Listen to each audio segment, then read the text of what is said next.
کہا جناب اس کا کرنا کیا؟ کہا اس کے ہاتھ باندھ دو، پیر باندھ دو، اور جو بھوکے کتے ہیں نا جن کو کئی دنوں سے میں نے بھوکا رکھا ہوا ہے، وہ کتے اس پر چھوڑو، اور جب کتے اس کا گوشت نوچے تو کوفے کے بازاروں میں اعلان کرنا کہ جو نبی پاک کی اہل بیت کا گستاخ ہو اسے اسرائیل بھی جان نکالنے نہیں آتے، کتے نوچتے ہیں۔ عبید اللہ ابن زیاد کے دربار میں جب سیدنا امام حسین کا کٹا ہوا سر پہنچا نا، اس نے ایک چھڑی پکڑی اور چھڑی پکڑ کے نا تو امام حسین کے لبوں پہ مارنے لگا، کہنے لگا تجھے کہا تھا نا بات مان جا، کٹا ہوا سر تشت میں رکھا ہے، تجھے کہا تھا نا بات مان جا۔ راوی کہتا ہوں عبید اللہ ابن زیاد نے چھڑی ماری اور اس نے بے ادبی کی، کہنے لگا تو تھا ہی اس قسم کا، تیرا یہی حال ہونا چاہیے تھا معاذ اللہ۔ حضرت بریدہ اسلمی حضور کے صحابی دربار میں موجود تھے، فرمایا ابن زیاد تو برا ہے، تیرا باپ برا ہے، چھڑی پیچھے کر۔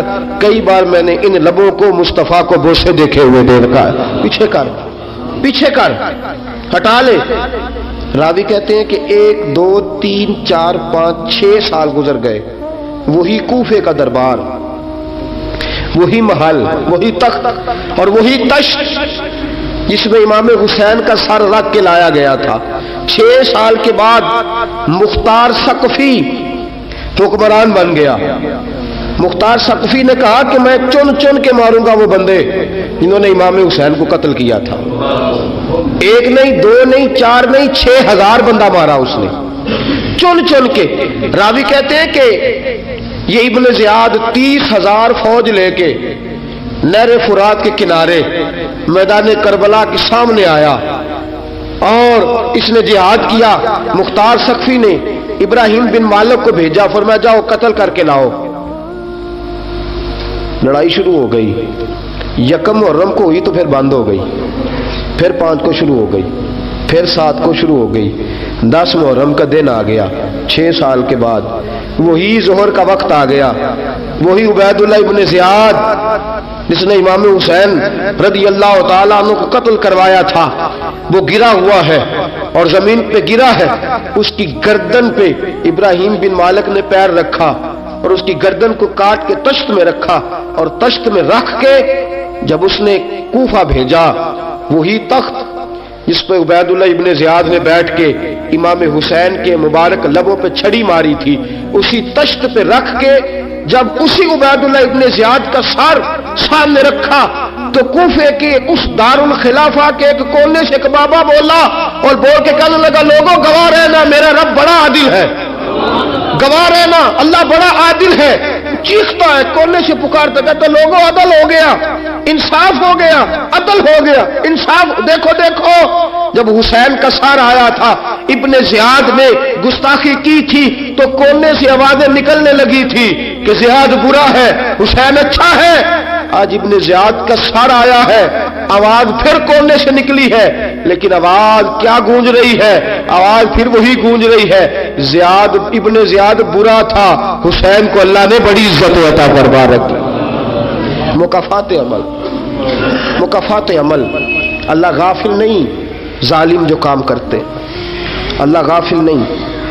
6 سال کے بعد وہی دن، وہی وقت، وہی گھڑی، وہی لمحہ، وہی سارا نظام، وہی دربار۔ انسان ڈرتا نہیں، انسان باز آتا، عبرت پکڑتا۔ ابن زیاد اس وقت کہتا تھا کہ میں جاؤں حسین کے پاس، یہ میں جو ہوتی ہے یہ مروا دیتی ہے۔ شیطان نے کہا تھا آنا خیر منہم، میں بہتر ہوں، بس ختم ہو گیا، ختم ہو گیا۔ ابن زیاد قتل ہوا، وہی تاریخ، وہی زمانہ، اللہ کریم نے اس کو ذلت کی موت دی، مرا، اور 30,000 فوج لے کے نکلا تھا، پھر بھی بچ سکا نہیں۔ یہ ابن زیاد کا حال ہوا۔ ابن سعد